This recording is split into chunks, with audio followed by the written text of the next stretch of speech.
عزیزان اس وحدت پہ ایمان لے آئیں، یہی ہماری نجات کا ذریعہ. یہ سبق ہمیں نہیں پڑھایا گیا.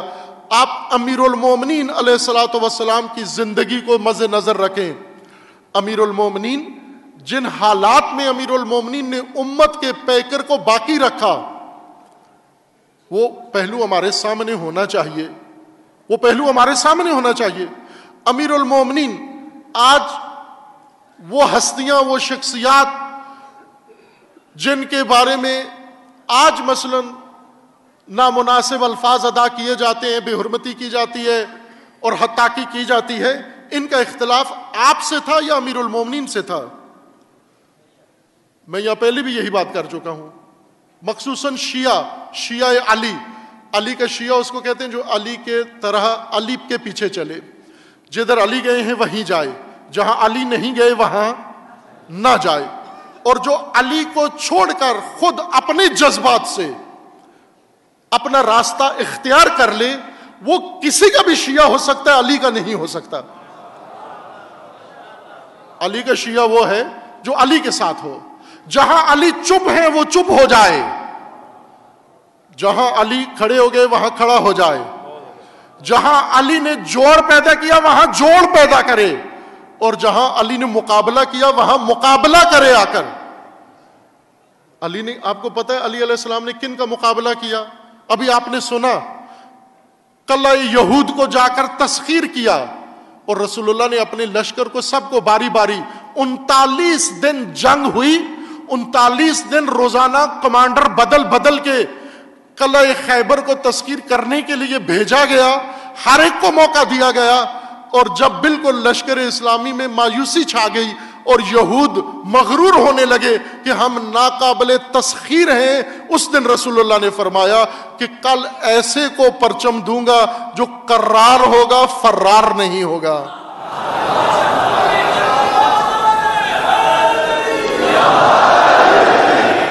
جب یہود کا لشکر، آج یہود کا قلعہ اس قلعے سے بہت مضبوط ہے. آج یہود کا قلعہ اسرائیل ہے. وہ اسرائیل جو ایک ایک کر کے آپ کے قلعے مسمار کر کے آپ کے قلعے تسخیر کر رہا ہے. یہود نے عرب دنیا تسخیر کر لی ہے، یہود نے اسلامی ممالک تسخیر کر لیے ہیں، یہود نے مسلمان حکمران تسخیر کر لیے ہیں، یہود نے مسلمان حکومتیں سرزمینیں تسخیر کر لی ہیں.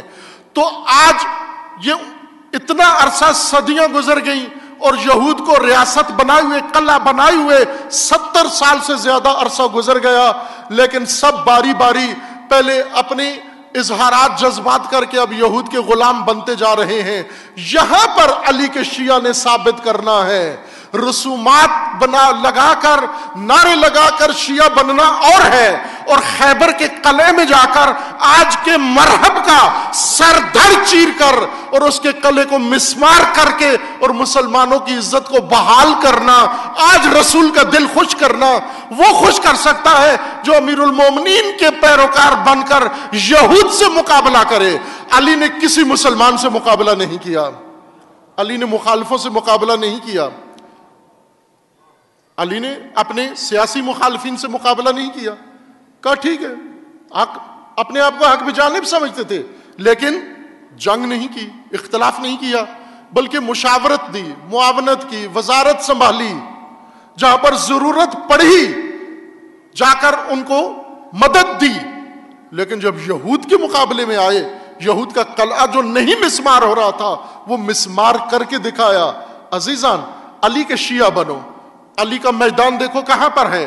جہاں علی خاموش ہے وہاں خاموش رہو، جہاں پر علی میدان میں آ گئے وہاں میدان میں آ جاؤ. یہ سبق ہے تشیع کے لیے. وحدت مضمون ہے علی کا. لوگوں کا مضمون تھا اقتدار. کچھ لوگ تھے اقتدار کے خواہاں، ہر قیمت پر اقتدار. لیکن امیر المومنین کیا فرما رہے تھے؟ اقتدار قربان کر سکتا ہوں امت کی وحدت پر. اقتدار قربان کر سکتا ہوں امت کی وحدت پر، اور کیا.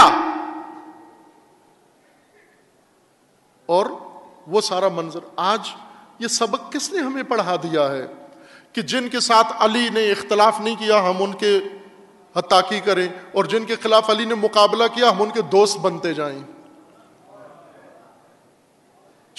علی نے جن کا مقابلہ کیا ہم ان کے دوست بنتے جائیں.